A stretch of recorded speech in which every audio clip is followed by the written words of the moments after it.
From a distance, it appears restrained, an elongated silhouette resting against a quiet horizon, engines poised, wings drawn with mathematical calm.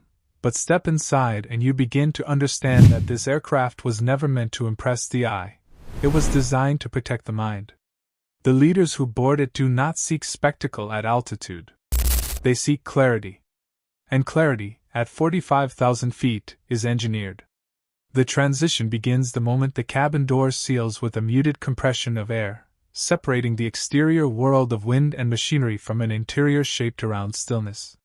The engines, powerful enough to move continents closer together, recede into a disciplined hum as acoustic insulation, tuned structural dampening, and precise airflow management dissolve harsh frequencies before they reach the cabin. It is not silence for silence's sake, it is the removal of friction from thought. From the outside it looks simple, but inside it's engineered precision. Modern long-range aircraft built for continental travel are shaped not only by aerodynamics, but by human factors science. The fuselage diameter is calculated to create a sense of spatial balance without excess volume that would amplify echoes.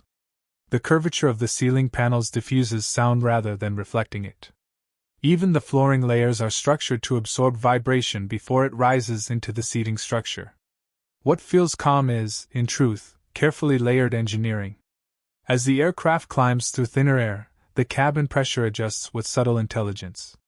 Advanced pressurization systems maintain an environment that feels closer to sea level than traditional aircraft once allowed. The difference is not dramatic in a theatrical sense, it is physiological. Over hours of flight, oxygen saturation remains steadier, hydration levels decline more slowly, and the quiet fatigue that once defined intercontinental travel becomes less intrusive. Leaders arrive not merely transported, but preserved. Light becomes the next instrument of control. In the early morning departure, cool white tones guide wakefulness, aligning circadian rhythms before negotiations begin. As the flight progresses westward across time zones, the lighting temperature shifts almost imperceptibly, never abrupt, never theatrical, subtly preparing the body for arrival. Indirect LEDs trace architectural lines along the cabin walls, eliminating glare and shadow pockets. There are no exposed bulbs, no decorative excess. Luxury in aviation is often invisible. It hides in the discipline of restraint. The seating within this flying office does not resemble a traditional airline cabin. It is arranged in zones of intention. A forward workspace area hosts a large conference table anchored directly to reinforced floor beams, designed to remain stable during mild turbulence. The chairs are contoured not simply for comfort but for posture integrity. Lumbar support adjusts in micro-increments, distributing spinal load evenly during extended strategy sessions. The cushioning materials balance density and responsiveness, allowing circulation without collapse. Ergonomics here is not a marketing phrase, it is a negotiation tool. Across from the workspace, a private suite offers decompression. Soft composite panels conceal structural frames. Hand-finished veneers wrap around embedded storage compartments that close with magnetically dampened latches to eliminate sound. A full-length divan converts into a sleeping surface engineered with airflow channels beneath the mattress to regulate temperature. Even rest is strategic. Because decision-making across continents requires not only conversation, but recovery. As altitude stabilizes, airflow becomes a character of its own.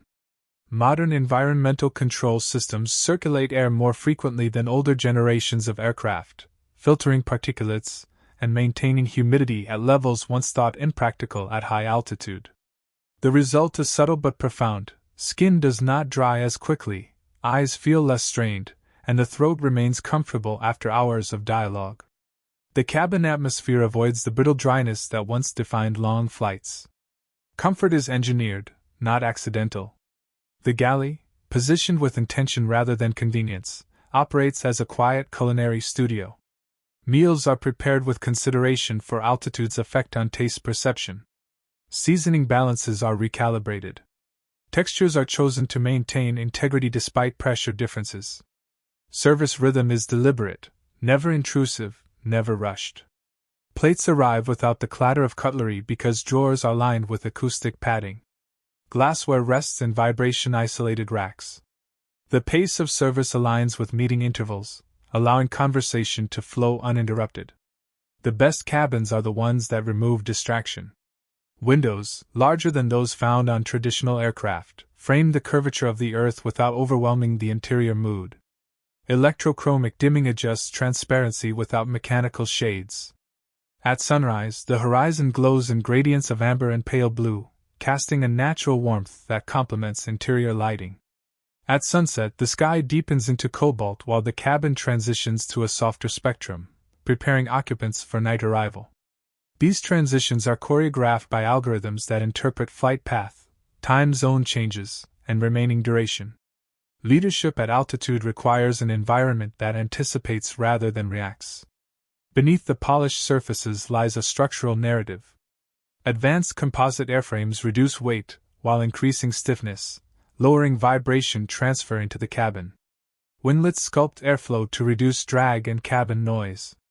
Engines are mounted with acoustic shielding that redirects certain frequencies away from occupied zones. Even the placement of water tanks and avionics bays considers balance, not only aerodynamic balance, but experiential equilibrium. Nothing within this aircraft is accidental. Global mobility has changed the culture of executive travel. Over recent years, the expectation is no longer speed alone. It is continuity. A leader may depart one continent after sunset and arrive on another before dawn, stepping directly from aircraft to summit without pause. The cabin must therefore function as a bridge between geopolitical environments. Secure communication systems integrate seamlessly into the cabin architecture, allowing encrypted dialogue without visible hardware clutter. Satellite connectivity supports video conferencing without buffering interruption. The technology remains discreet, embedded beneath veneer panels and composite surfaces. Because true luxury does not announce itself, it integrates. As the aircraft crosses oceans, the psychological impact of quiet interiors becomes more apparent. Cognitive load decreases when ambient noise falls below certain thresholds. Conversations deepen. Strategic thinking expands beyond immediate urgency. In this environment, altitude does not feel isolating, it feels clarifying.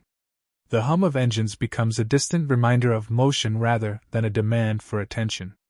The cabin crew, trained specifically for executive operations, understand discretion as an operational principle.